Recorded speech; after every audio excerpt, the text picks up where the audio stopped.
All right, we are just about ready to begin.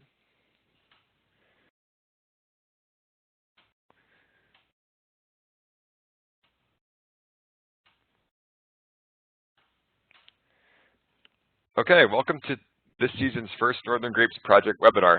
My name is Alex Koeberle, and I'm a program assistant for the Northern Grapes Project. I started working for Tim Martinson last year as a freelance writer for the newsletter Appalachian Cornell, and I've since started working full-time for Tim at the Agricultural Experiment Station here in Geneva this past June. I'm excited to begin working on the Northern Grapes Project.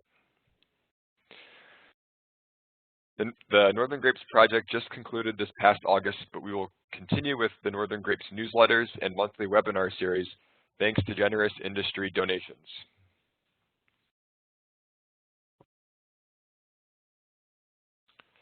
Today's webinar is Northern Grapes survey results, how the industry changed from 2011 to 2015 with Brigid and Tim Martinson. Brigid is a senior economic impact analyst for the Center of Community Vitality. She joined the University of Minnesota Extension in 2008 and has since conducted numerous economic studies of industries across Minnesota. For the Northern Grapes Project, Brigid has led the baseline and close of project surveys, which will evaluate the economic impact of this project over the past 5 years. Tim Martinson is a senior extension associate for the horticulture section at Cornell University. Tim works in viticultural research and extension at the New York State Agricultural Experiment Station and has been the project leader for the Northern Grapes Project for the past 5 years. As project leader, Tim has coordinated all project activities and has conducted research on crop load management and training systems in commercial vineyards in northern New York. Remember that as a participant in the webinar, we ask that you keep microphones muted if you have them. If you are having any technical difficulties, please type a note in the chat pod over to the bottom right side of your screen, and I'll do what I can to help you. If you have questions, please type them in the chat pod as well. We'll have a question and answer session after each presentation, and feel free to type in your questions anytime if you have them, using Send to Everyone, the Send to Everyone feature. Now I'd like to turn it over to Tim Martinson for a quick background on today's webinar. I will also post some additional project reports using the chat bar on the bottom right of your screen. So Tim, I'll make you presenter. Okay, I should be unmuted now. Can everybody hear me? Yes, I can hear you, Tim. Okay, all right. Okay, well, thank you for the introduction, Alex, and it's a pleasure to do this for our second presentation today. I hope to line up a really great session, selection of webinars, which will occur monthly from now until May. I wanted to introduce this because today we're going to talk about the project survey results and how they changed over the 5 years that were encompassed by the project. But before I do that, I would like to say thanks to our donors, and I'd like to particularly shout out to Mike White, who solicited many of these donations, worked tirelessly with a lot of different organizations to solicit donations for us. So to date, we've had almost $15,000 or donated or pledged. Our goal is to raise $20,000. That helps pay Alex's salary so that I can keep him employed here, and also supports production of the newsletter and our Northern Grapes website. So I'd like to thank, first of all, the association donors. Many state and regional associations have donated from $500 to $2,000 to support this series and continued outreach from the Northern Grapes Project. So thank you to all of our state associations and regional associations for these donations. It's greatly appreciated. In addition, Mike reached out to industry suppliers for donations, and on the left down there you'll see our gold sponsors who donated $500, and to the right is our silver sponsor, Scott Laboratories, who donated $250 to supporting the webinar and continued outreach from the Northern Grapes Project. So thank you all for those donations, and thanks to Mike White for really spearheading this effort to keep this going after our funding from the project has run out. Okay, I'm sure a lot of you, or most of you, are familiar with the Northern Grapes Project, but just to recap, this was a 5-year coordinated ag project that involved 11 different universities, or 11 universities and a county extension association in 12 different states. A number of research and extension scientists worked on various different projects and experiments supported by and collaborating with 23 industry associations and matching funds from many different organizations and individuals. So we put this project together, and as part of this project, we had to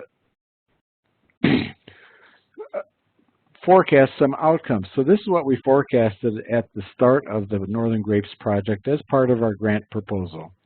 We forecasted that within 5 years, production and sales would double. So Brigid's going to talk about that a little bit later. That didn't quite happen, but that was one of our goals. We also promised that better growing and winemaking practices would improve overall quality and help customers, help the wineries retain customers and drive repeat sales.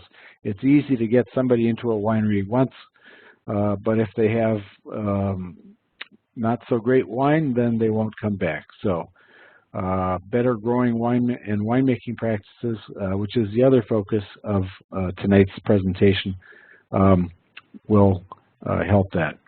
And then we had a couple other goals that cold climate cultures would establish unique regional marketing identities, and that the wineries themselves would be able to apply, management practices driving sales to their businesses and tasting room. So we hopefully the future seminar webinars will touch on some of these projects, but tonight we're going to focus on the first two. So what we're about to describe tonight is the results of 2 surveys. One was done at the start of the project in spring 2012, so it really applies to maybe the 2011 crop year for the people that were surveyed. And the final one was done this past spring in 2016, which takes a snapshot of the industry at the end of our project and 5 years after the first one. So we had 2 goals in putting these surveys together.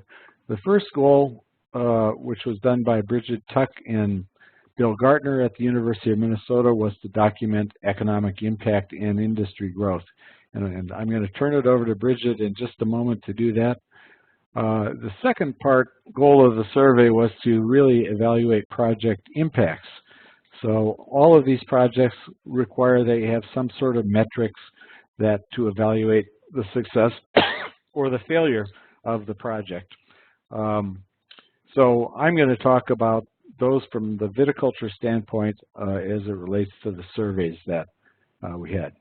So now I would like to turn it over to Brigid to talk about economic impact and industry growth.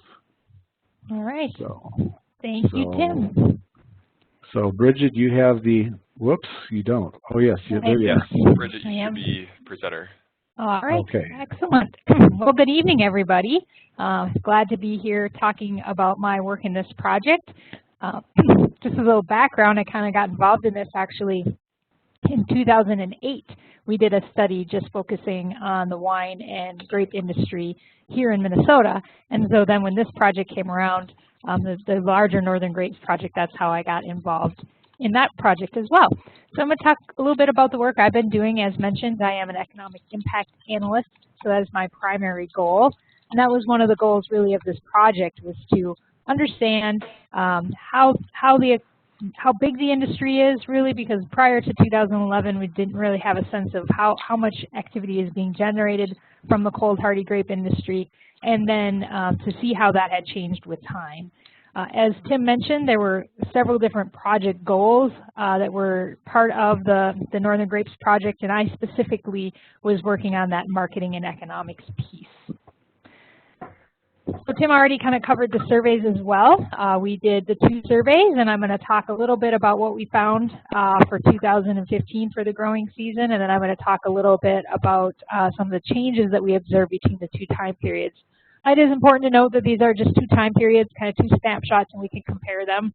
A little harder to tell what was going on in the intervening years, but I think we can get a lot of information out of here.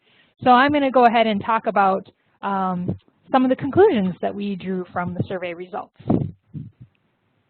So the first conclusion that we had is that the cold hardy grape and winery industry has really been growing quite rapidly. So if we asked questions, our survey went out to all grape growers and wineries in the States. And for those of you who filled out the surveys, I really appreciate it. That was very valuable to us, and we got some really good information. So we sent it to all vineyards, all wineries could participate. So we gathered some information about the industry as a whole, and then some information about cold hardy related activity specifically. So if we look at changes in the industry as a whole, so we include all the different varieties of grapes, we found that there's about a 6% increase in total economic activity or total sales coming from all the grapes. But if we look specifically at the cold hardy section, that grew by 34%. So what that's saying to me is that this is kind of the growth component of the industry right now. The overall industry growing rather moderately, this particular component growing quite rapidly. So if we start to look at the individual pieces, what we did is we surveyed vineyards. There was a survey for them, and we asked them questions about their sales and their expenses in order to produce their product. And you can see here what we did is we got an average for each vineyard and then multiplied that out or extrapolated that out across all the vineyards. So in 2015, all grape vineyards that were growing wine grapes, they generated $92.2 million worth of economic activity in the 12 states. And of that, you can see the maroon then is the cold hardy grape portion. So that's $44.1 million. So you can see that from 2011 to 2015, there was a pretty substantial growth in the expenditures by wine grape vineyards. And I really draw your attention down to the labor income, because I think this is where a big part of that growth is coming from. In 2011, wine grape vineyards reported $5.8 million worth of labor expenditures. By 2015, this had tripled, or nearly tripled, to $13.8 million. And I'll show the slide a little bit later, but this is largely attributable to the fact that the vineyards moved a lot from free labor, from volunteer labor, or from owner-operator labor to actual paid labor, and there's a significant shift there. And you can see how that really drove the dynamics.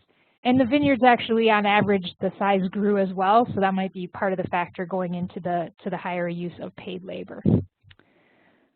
If we look at wineries in particular, so here we're looking at locally sourced wineries. We know there are some larger commercial wineries that import a lot of juice from different places and produce wine. We really wanted to focus on those wineries that are using locally grown grapes in their production process. So this is kind of specific to that group. If we look at that in 2015, across all grapes, they generated $449.3 million worth of economic activity. The cold hardy grapes responsible for about $144.3 million of that total. And you can actually see between 2011 to 2015, there's actually a small decrease in total sales there. And part of that, I think, is probably due to the fact that our average production per winery fell a little bit between the 2 surveys. I suspect that might have something to do with the fact that we had more wineries coming on that weren't producing at very low production or zero production. As those new wineries come on, they fill out the survey and they've got very low numbers. So when you average that in, that could have caused a little bit of a fall. There was also a really kind of poor growing year in 2014. The 2014 grapes would have fed into the 2015 sales for the wineries, so that could have been part of the issue and why we saw that little bit of a decrease.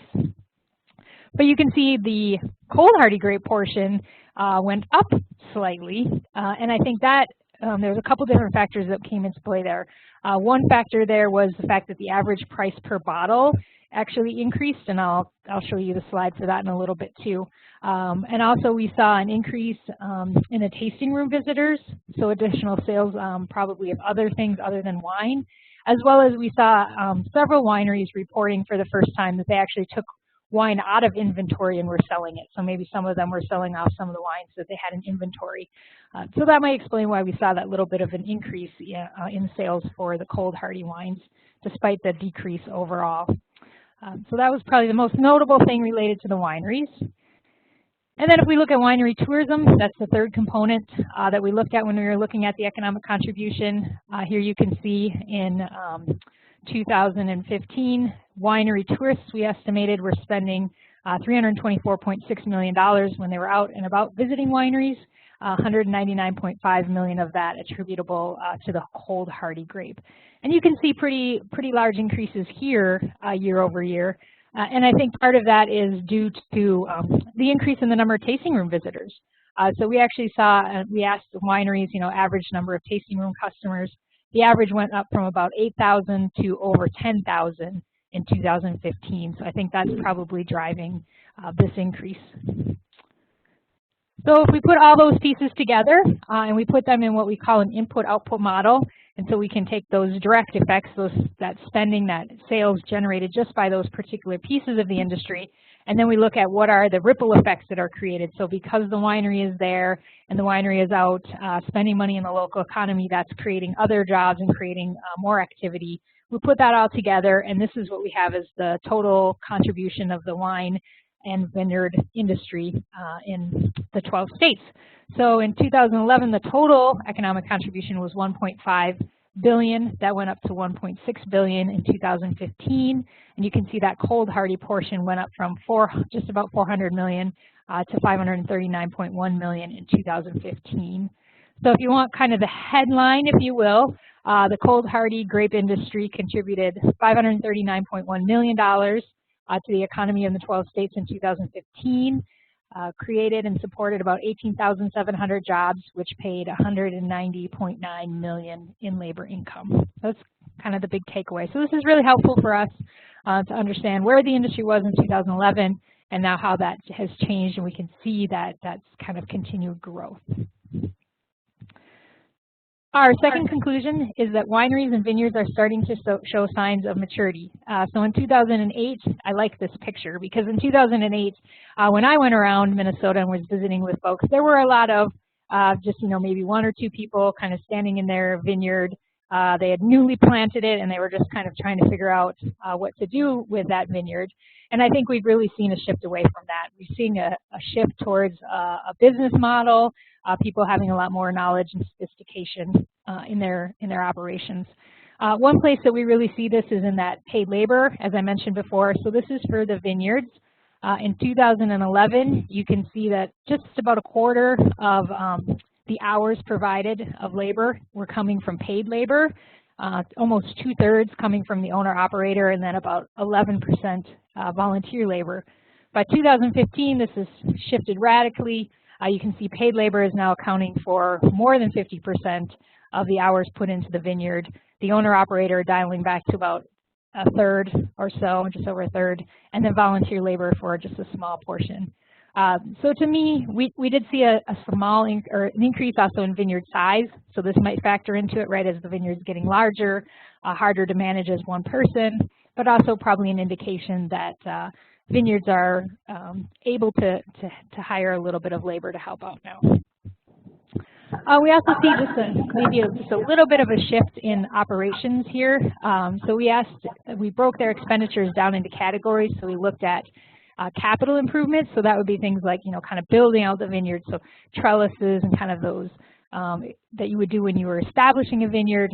Then we looked at operations expenditures. So those would be the kind of the day-to-day operational pieces, and then labor. And you can see here that there's a small shift, capital accounting for about 43% of all expenditures in 2011, falling to about 39% in 2015. So a little bit of a shift in that direction. So it's kind of something to continue to watch to see if that continues to happen. We also saw increasing integration. So if you look at kind of the vertical integration, in 2011, About 9% said they were just wineries. 9% of our respondents were wineries alone. By 2015, that had fallen to 1%, and that vineyard winery combination had really increased. So starting to see wineries, I think, you know, wanting to have a little maybe control over the product that they're able to have for their wines, and so some of them starting to plant their own vineyards to go along with that winery. And that comes out in some of our other data as well. When we asked about where grapes are sourced, what we saw is that the most common thing is to source from your own vineyard, not surprisingly. But then the second one is to source from a vineyard without a contract. In 2011, we saw a higher use of sourcing from a vineyard with a contract. And so I kind of speculate that this might be, you know, you've got your own vineyard, you're growing your own product, and then you just kind of go out and fill in what you need without a contract at the end of the season if there's a few things that you realize didn't grow so well, or you need to get a few more things to produce what you need. And so kind of a decrease in that vineyard with a formal contract, and more use of that vineyard no contract piece. Our third conclusion is that winery tourism remains important and very critical to the success of the winery industry, and the wineries understand this. So when we asked the question about, you know, how important are different things in the overall marketing strategy, obviously not surprising to see own wine branding there as the #1 most important piece of the winery, the marketing strategy. But then you see number 2 and 3 being special events and then wine trails. Both of those things are designed to bring people into the tasting room.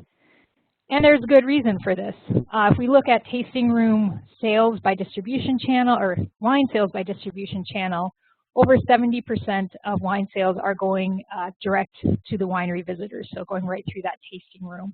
And just about 20% or so going through the liquor stores and the distributors or wholesalers. So increasingly important, very important to the wineries to have those tasting rooms and that ability to sell.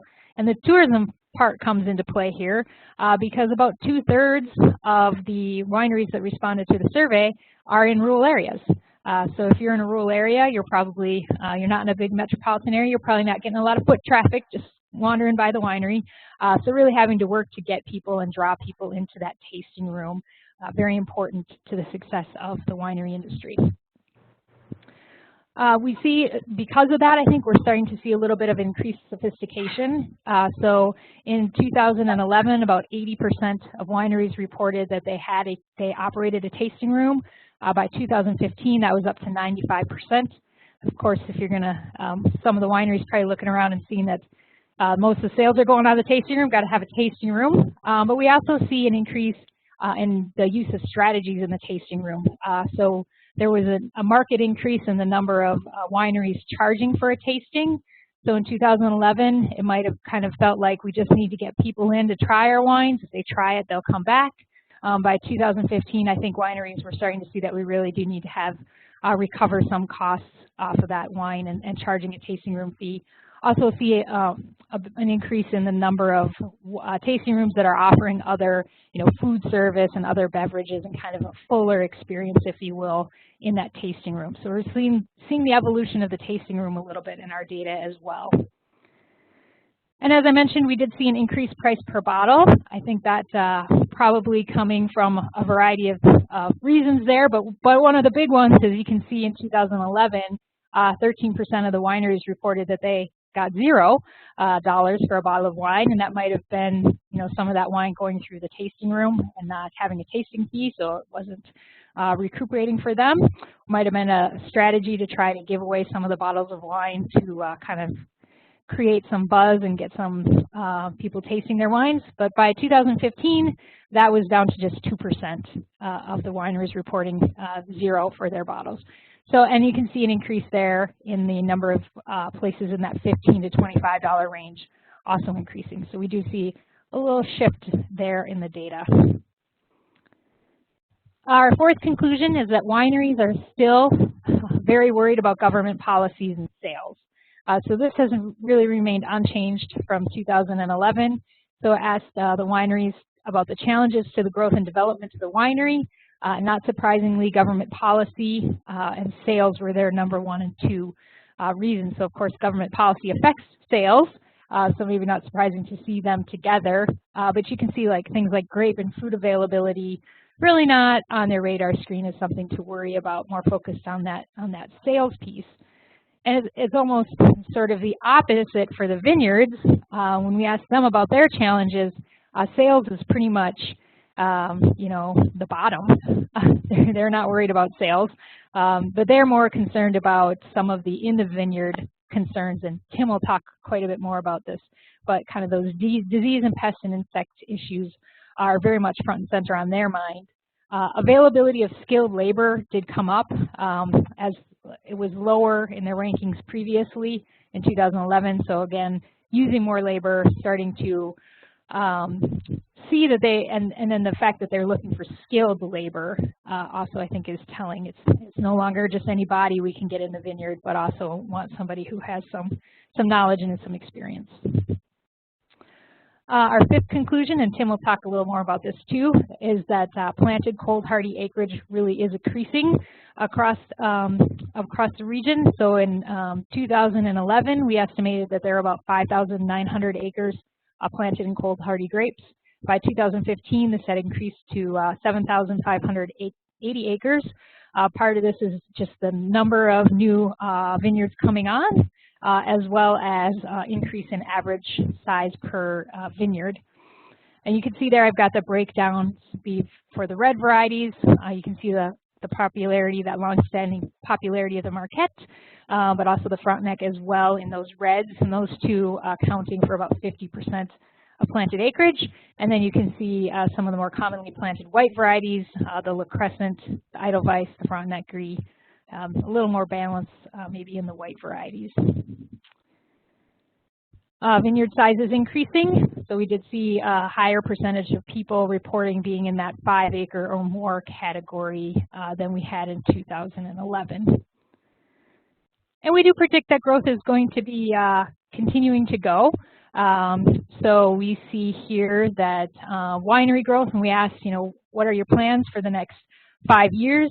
75% of wineries predicted that they would expand during this time period. So we see that.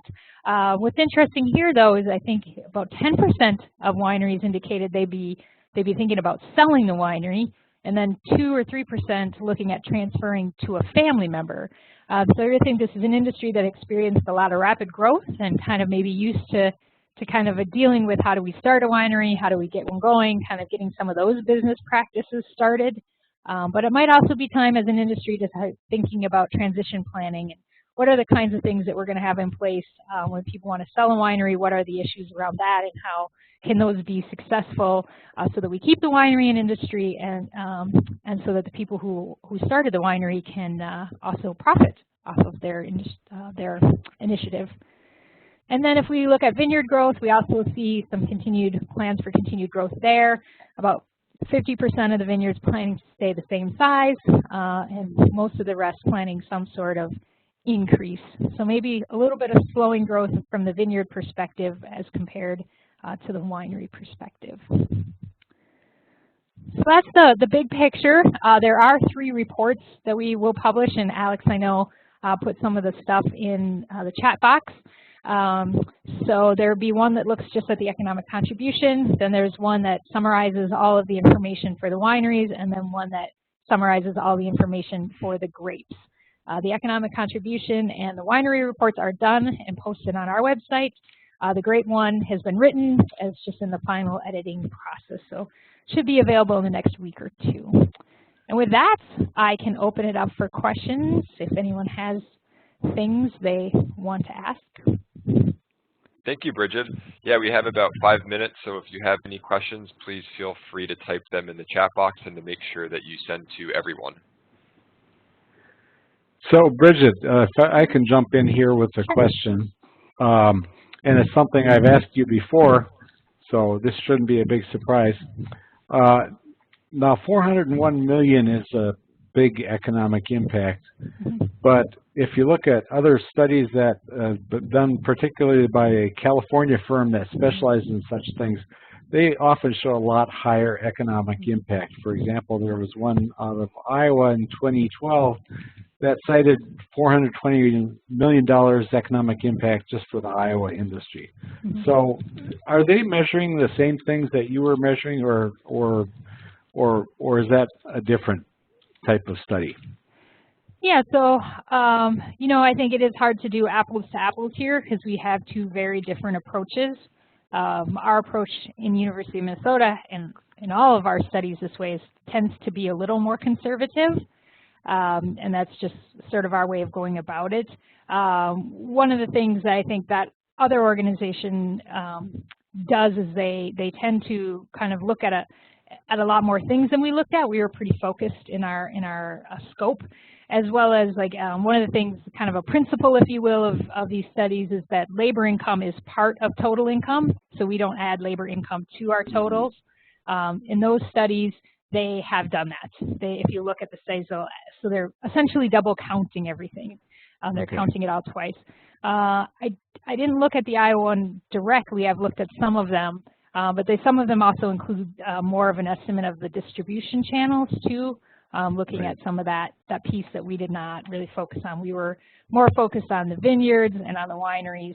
On the tourism piece, we focus specifically on people that are coming from kind of outside the region to the winery, because we've kind of, in economic impact theory, you can think about people who live in the region are likely to spend their money either way. So if the winery isn't there, they might go to the new brewery, or they might go just to a restaurant and have a glass of wine. What we want to get at is the people that are coming in and bringing new money into the economy, so they're traveling a distance.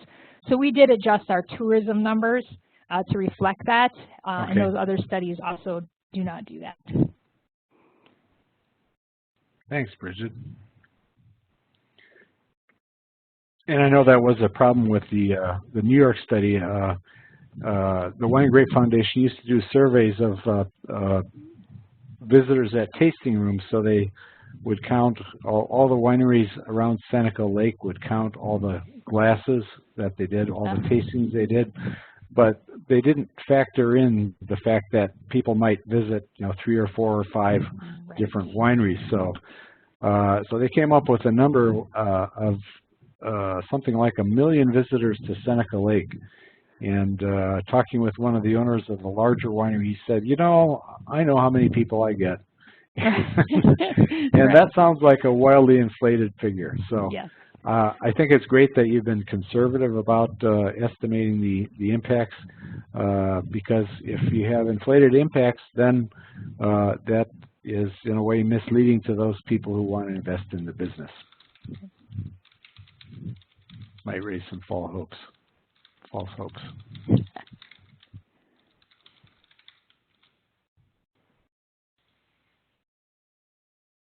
Okay. If there aren't any more questions at the moment, feel free to come up with them while I'm giving my presentation. And so I think we'll just move on here if there aren't any burning questions out there for Brigid. And I believe, Brigid, are you going to take off, or are you going to stay for the remainder? Or? No, I will stay. I enjoy your part of the presentation too, Tim. Okay. Well, thank you very much. So I guess we'll just segue right into my presentation here. And I'd like to pick up where I left off. So my part of the survey number crunching had to deal with the grape growing practices. When this survey was designed, and we did exactly the same survey 2 times, some of the questions on viticulture practices and so forth that were put in because we wanted to see how the practices evolved all the time were very detailed and complicated. And in my opinion, maybe some of them were a little bit too much for people that were just getting into the industry. So I'm going to talk about those things, and I've spent about the last week, going through the numbers from the 2012 and the 2016 survey to try and really massage them into something that is meaningful. So I'm going to talk about the acreage and planting intentions. Brigid already mentioned this.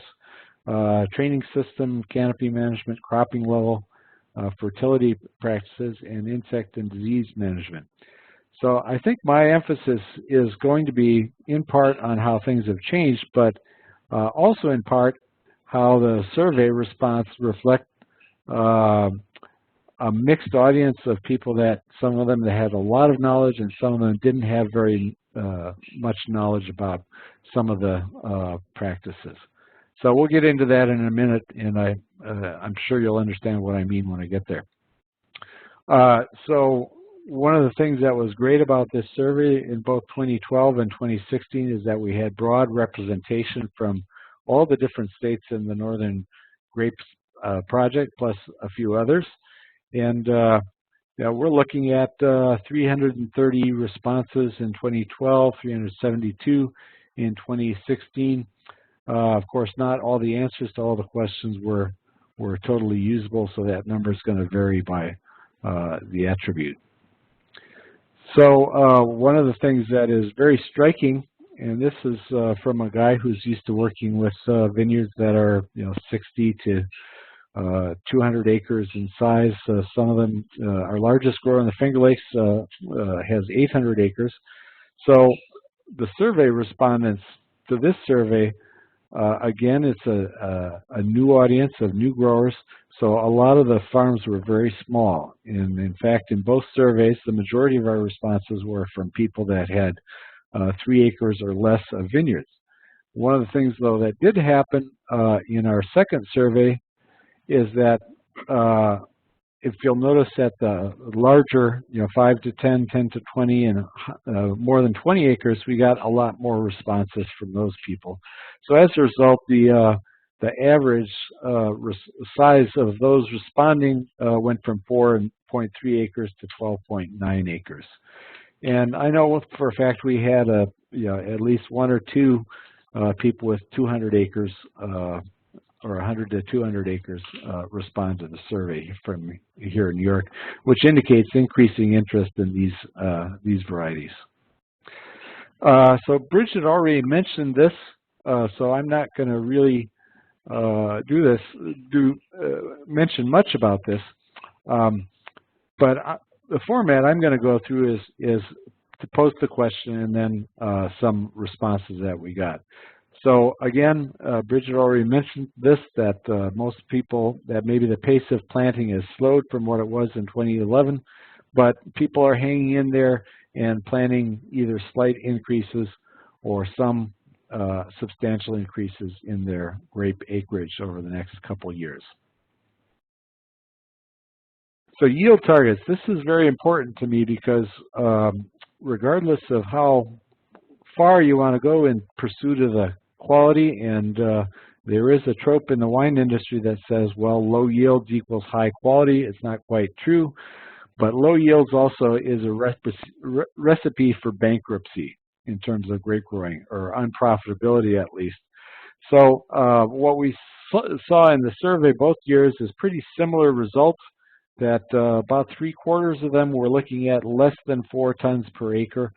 And I think that really is, if you're planning on staying in the business and producing wine at a reasonable price, that is too little. My opinion is that growers should be sort of aiming for this 4 to 5 tons per acre. That's what we do with standard hybrids in the Finger Lakes. 5 to 6 might be more accurate on a 5-year basis, but that I think is what you need, even if you're getting $1,200, $1,500 a ton for your grapes to remain profitable, especially given the fairly modest size of the vineyard that we see. Brigid didn't mention this, but in terms of average yield per acre, she calculated in the 2016 survey an overall average of 3.2 tons per acre. So I want to move on to training systems, and this turned out to be maybe the most complicated question on the survey. because people were asked to estimate the percentage of their planted acreage that was trained to different systems. So if you had more than one system, you had to assign a percentage to that. And to compound it, what we did was we listed 11 different training systems, if I've counted right, but nowhere in those training systems does it mention the word VSP or vertical shoot positioning, although some of the things, like the mid-wire cordon and the low cordon would be that training system with vertical shoot positioning technically. So what I did with these data that were fairly messy was I divided them into 4 different categories. One being high cordon training, the second one being VSP, and including 4 different systems that were listed there. We had cane pruned for all the ones that I could identify as cane pruned, whether they're high or low trained. Some of them were high and low. And then divided canopies like Geneva Double Curtain and Scott Henry and Lyre. So this is how I divided it up. And I have to mention that I really had to hunt around for this because a lot of people, seeing that there was no VSP, might have put a comment in or put it in under the other category because they didn't see the words VSP. So here's the results in 2012. You can see about 34%, about a third to high cordon, about 40% on VSP, and the remainder in either cane prune training systems or divided canopies. So if we look at how that changed in 2016, we see that the percentage of the vineyards using different training systems used by the vineyards rose to about 50% for high cordon. VSP looked about the same, and then I guess less of the divided systems and the cane systems. That's on the basis of the respondents and what they put down. So, but looking at it, I decided to look at it and weight it by the acreage that they reported. So there was anywhere from 3 to 200 acres in these surveys. So I used that factor to weight the amount that was reported. So if we look in 2012, that's pretty much identical when weighted by acreage to the one that was done just on vineyards alone. But if we look at the 2016 survey, what you can see is that there's slightly more high cordon if we take acreage into account, way more divided training systems, more cane prune systems, and a lot less VSP. So this is what it looks like to me, is that the VSP is down to 24% of the acreage, and 75% in these other systems. Since looking at training systems was a major focus of our project, I would like to think that the Northern Grapes project had something to do with this this change to the high training systems. On the left, you'll see a slide that I took in 2013 of the grapes in the high cordon or top wire cordon on the top versus the ones that were in VSP. We saw some tremendous yield differences that were the result of all the different yield components being lower on the VSP in that particular year. And we've since found that in other years, and people have found that in other places. So not only were there fewer clusters per vine, there were smaller clusters, fewer berries, and smaller berries. So that was a pretty dramatic effect that we found in our studies in New York. And I've been talking about that for a while, so hopefully that's been something that people have taken to heart and are starting to use different training systems for their grapes. The other thing I should mention here is that, and that we'll get into in a moment, is that the labor requirements for the high cordon are are definitely lower than those for the VSP. So more grapes, lower labor, less labor. Sounds like a good formula to me.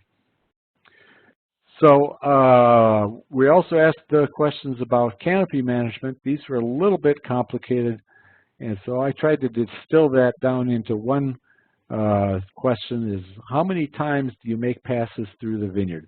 How many times do you go through your vineyard each year for suckering, shoot positioning, shoot thinning, hedging, and leaf removal? So in 2012, if you look at the average number, 4.5 on high cordon, 4.6 in VSP, that's about the same.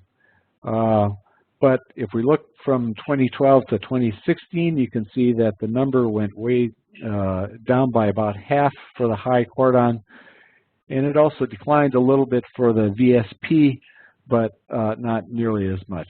So, so it looks like from our survey population that we got a little bit more efficient in our labor in both systems, but there was a bigger drop in the high cordons.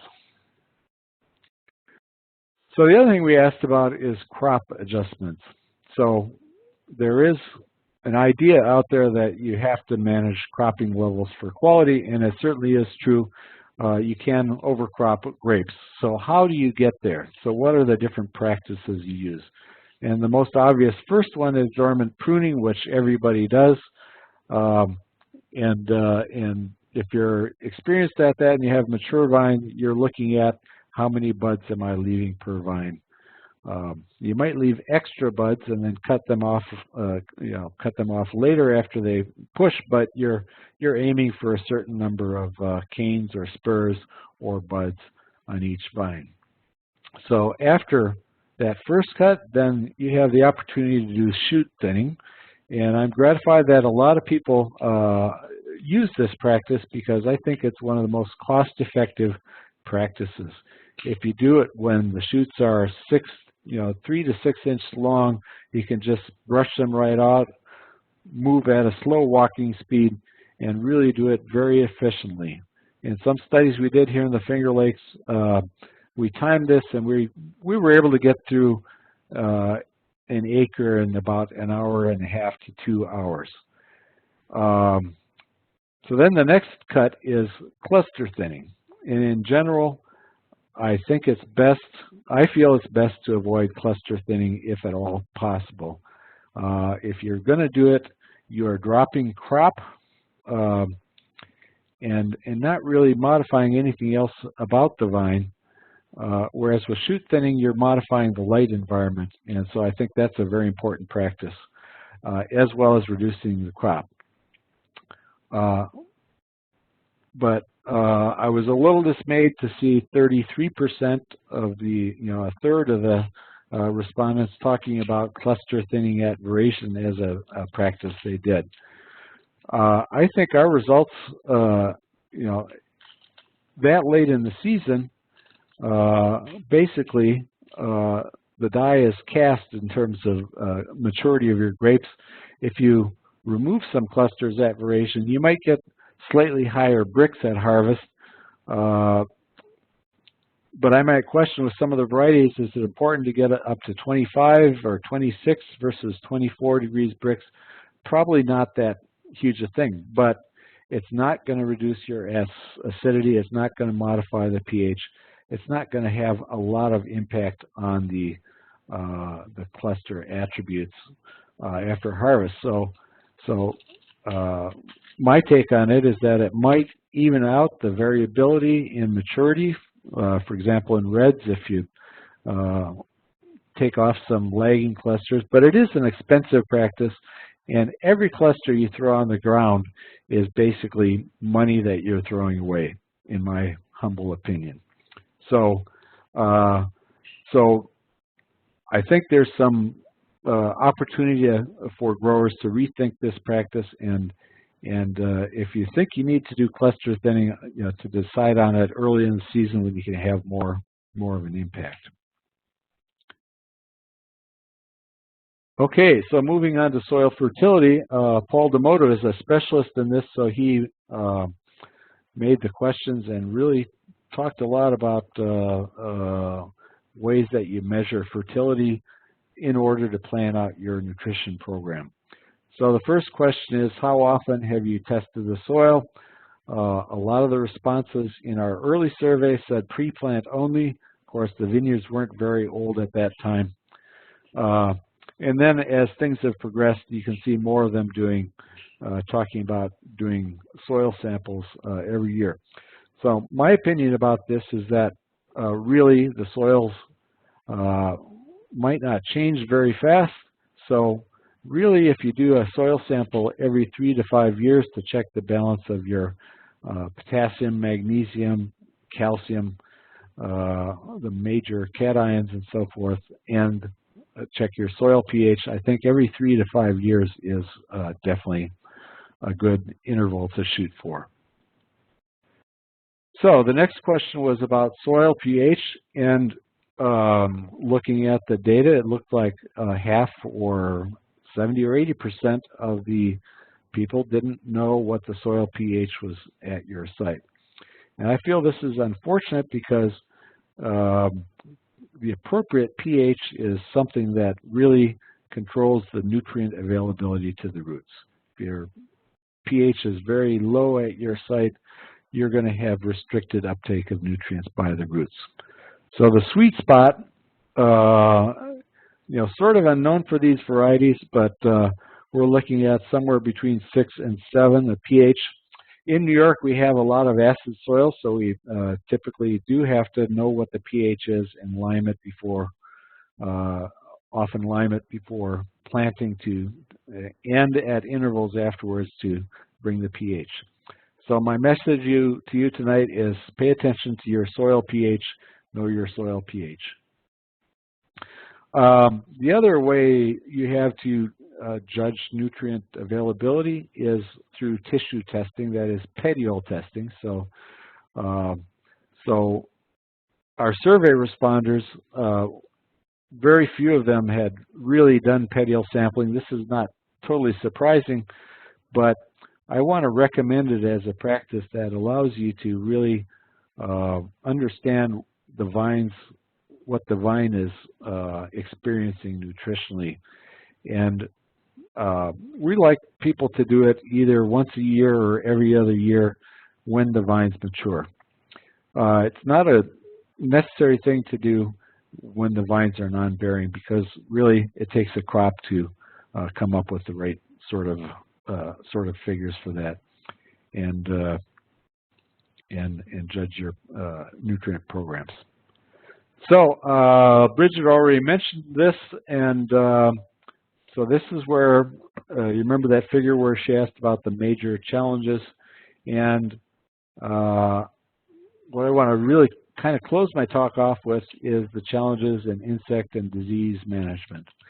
They are always at the top of the list, both consistently in both years, with in terms of ranking things. So we did ask some questions about the relative importance of different diseases, and I don't think the results were very surprising here. We had 3 or 4 of them here: powdery mildew, downy mildew, black rot, and anthracnose, which are ones that you have to deal with pretty much every year, with the other ones falling a little bit lower on the priority list. You'll note that the rankings for anthracnose and powdery mildew, again, longer bar means lower priority, shorter bar means higher priority. That in one year, anthracnose was in the 2012 year, anthracnose was the big deal, and powdery mildew not so important, but in 2016, powdery mildew was more important than anthracnose. And this is to be expected with different growing seasons and different varieties and experience. So now we get to the question, how many fungicide sprays do you apply? So I'm not convinced that everybody reported accurately, but you can see there's a big spread here that ranges all the way from 0 to 2 up to 32. And I actually cut off one that said they put 40 fungicide applications on. the majority of them fell in this range of sort of 3 to 6 or 7 sprays, which I think is kind of a ballparky estimate of what you should be able to have in a disease management program. But about half of the people reported 12, 16, 10 applications, which is really comparable to what we do for vinifera grapes that are very disease sensitive here in the Finger Lakes. And I'm convinced that there's a great opportunity for those people that are doing it weekly or every other week throughout the whole growing season to really cut back on that without sacrificing any issues in terms of disease management. And in New York, we really emphasize the critical nature of the early disease management from about 10-inch shoot growth until about 4 to 6 weeks after bloom, which is the time that's totally going to prevent any of the major pathogens, powdery mildew, downy mildew, black rot, getting on your grapes and spoiling your grapes. From there on out, after that in the season, it's a matter of the foliage being susceptible while the fruit is unsusceptible except to things like botrytis. So I really think there's a case to be made here for more education about disease management and better timing of fungicides. So similarly, we did an insect ranking, and I think we mentioned way too many insect pests here. I'd like to mention in particular 8-spotted forester. I've maybe seen that once or twice in 15 years in the vineyard, so some of these are things that are not very common problems. And really most of the problems we're going to see in vineyards come from grapeberry moth, Japanese beetle, and grape phylloxera. So I would rate grape phylloxera as the number one because a lot of the Minnesota varieties have leaves that are susceptible to leaf galling. Japanese beetle tends to be a big problem in very small vineyards, but once you get past the 5 or 6 or 10 acres, then it tends to be a lesser or more sporadic problem. Okay, so I think we can ignore most of those that are going to be occasional problems. Rose chafer in certain areas, particularly with sandy soil, and wasps and bees around harvest time. So again, just like the fungicide, we saw a huge range in responses from 0 to 11 insecticide sprays. I have no idea, past 5 or 6 sprays, what they could possibly be having out in the vineyard to spray after putting on that many insecticide sprays. And so I think here's another place where there's an opportunity to either have no sprays, 1 spray or 2 sprays, and a lot of them are going to be directed at foliar phylloxera and some at berry moth as well.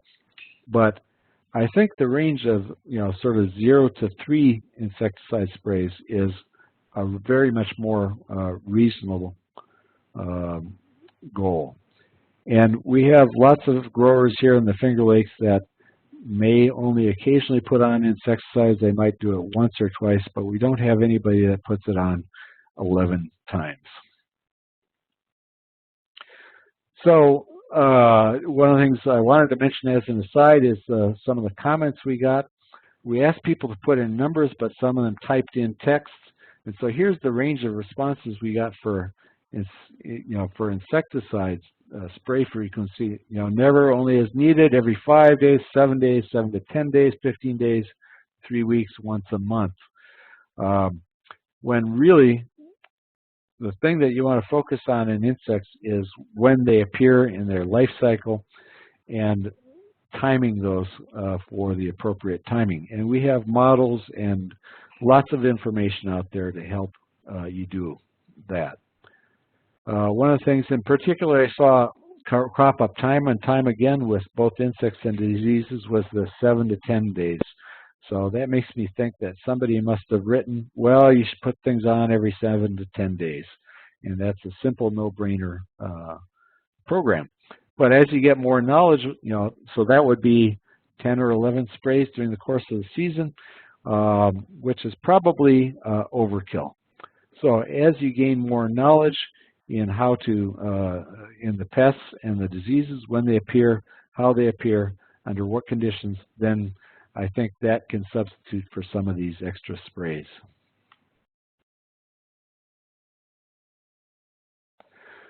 So at the end of the survey, we asked people, well, do you have anything else that you'd like to tell us? And here's just a random thing of responses from our 2016 survey. We had similar responses in the 2012 survey. So here's some of the reactions. Well, we're unable to get the yields, and we're a little disappointed that with the Minnesota varieties.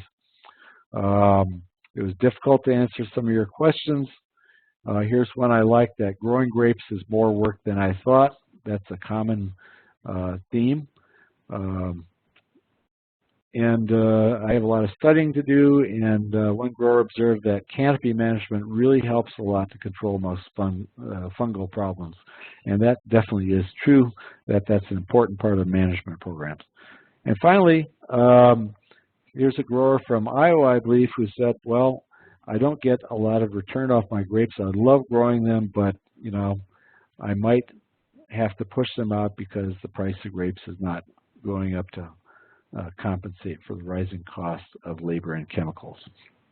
So that's a variety of responses, and I think they share a common theme in that growing grapes is a very knowledge-intensive enterprise. You have to be able to manage cropping levels, manage insects, manage diseases in variable weather, and there's always new problems coming along, even with my experienced growers who've been at this for 3 or 4 generations here in the Finger Lakes. So that's my pitch for continuing to go to educational meetings, and hopefully for continuing Northern Grapes Project webinars like this one, where we can hopefully impart a little knowledge that will help you piece together your management plans for your grapes and wines. So with that, basically conclusions off of this, number one, as Brigid mentioned, vineyard size has grown and respondents are looking forward to further growth, although it's slowed down a little bit.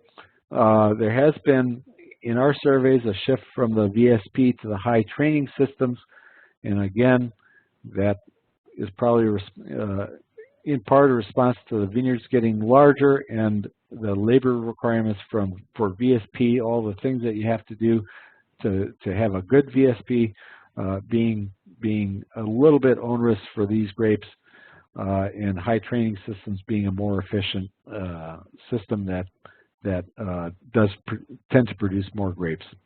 The third thing is, diseases and insects are still challenging to people, and a lot of people, it seems, are putting on a lot of sprays. At least they reported this, so I think there's a great potential for people to be more efficient in their disease and insect management program and still have as good or better disease control. Better use of tools for fertility management, certainly petiole and soil sampling are tools that you can use to really fine-tune that nutrition program. And finally, this is a truism, is that labor is the biggest cost in the vineyard, and time equals money. And as people grow beyond their half an acre, 1 acre, or 3 acres, all that labor becomes limiting, as reflected in Brigid's survey results, where the hired labor was becoming a bigger factor as the vineyards grow. So this is limiting.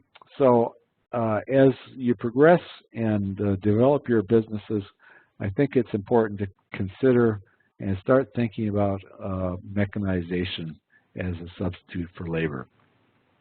And my final thought is some of the unprofitability that was the comments from previous people resulted in low yields, but in our variety trials across 8 or 9 states, I'm convinced that at least 5 ton per acre yields are very doable with these cold hardy varieties. And I'm also convinced that as growers, you really need to think about shooting for 4 tons per acre average yield as a minimum for being profitable. Even when you're getting higher grape prices that are like in the $1,200 to $1,500 range.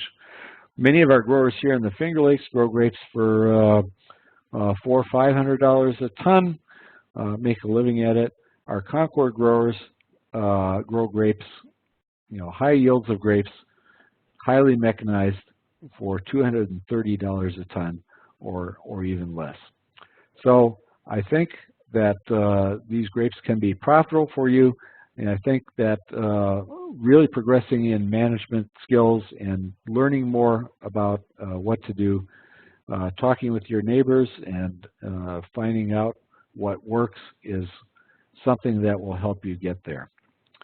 So with that, I'd like to thank you for your attention and acknowledge Bill Gartner and Brigid for administering the survey. Paul D'Amoto wrote a lot of the viticulture questions, so I should acknowledge him too. Alex has been your moderator tonight. Mike White, of course, I want to acknowledge him again for all his fundraising abilities, and then my colleagues and industry cooperators and funders. So thanks very much. And here's a shot of our project team. And I think I want to close tonight with another thank you to our donors who are going to enable this series to continue. So thank you very much for your attention. Alex, I'm going to open it up to questions if there are any. Sure, thank you, Tim. Please feel free to submit any questions. We still have a couple minutes. We had a comment earlier from Sam that spotted wing fruit fly mandates additional spraying towards harvest time in Illinois in the past few years. Yeah, that's interesting, Sam, and we've had entomologists looking at it, and it's certainly a huge thing with the small fruit, the raspberry and blueberry growers and strawberry growers, but it really hasn't been a big deal with grapes. And our entomologists have reared out fruit flies, and a lot of the times they come out as the standard Drosophila that's been around forever. And I think what people are finding with this spotted wing Drosophila is that it still prefers having some damage in grapes because the skins on the grapes are a little bit tougher than, say, raspberries or blueberries. So if it's not a thin-skinned variety, I think what our entomologists have been finding here in New York is that it's not been the huge problem that everybody has expected here. So that might not be true in Illinois, but I think it is true here in New York. Great, thanks for your comment, Sam. Brigid wrote that she appreciates the growing grapes is more work than I thought comment. When I tell people about my research, they often tell me they are going to grow grapes when they retire. Yes, I think many people have had this romantic notion of sitting on their front porch, watching their grapes grow with a glass of wine in hand, thinking, well, this is a great way to get back to the land and closer to the land. But the reality is that it's no matter what kind of grapes you're growing, it is a lot of work. There's still a lot of manual labor that goes into it, a lot of passes through the vineyard. So that's a true statement.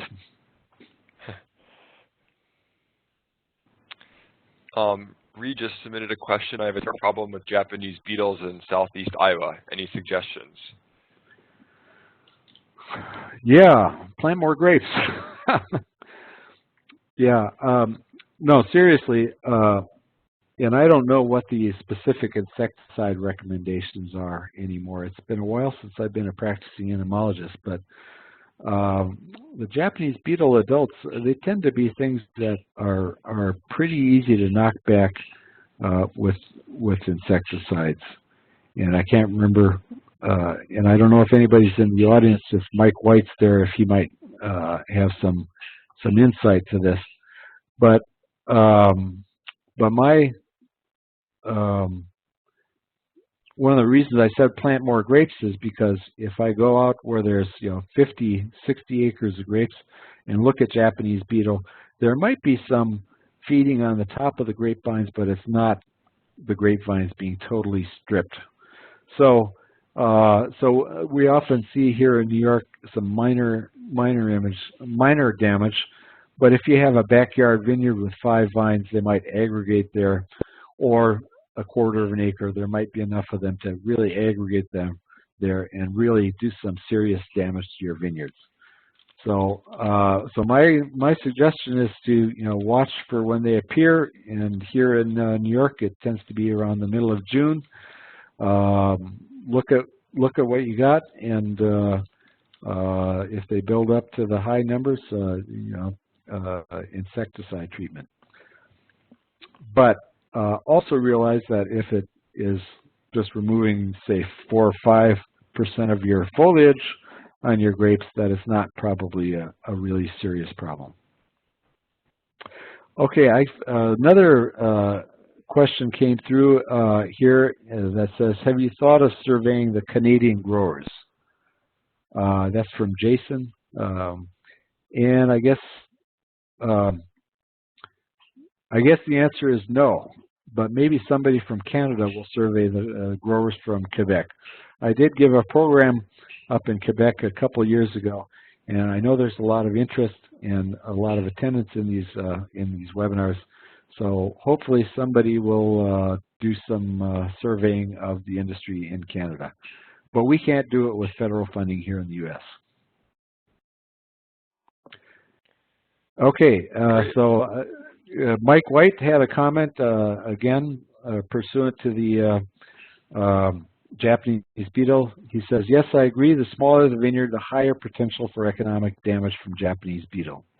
And this is a very emotional issue for many small growers. Okay, great. Well, I think we've gone over time a little bit, so probably...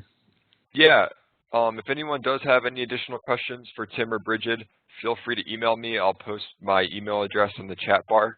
And with that, I'd like to thank Tim and Brigid both for their time and for their excellent presentations.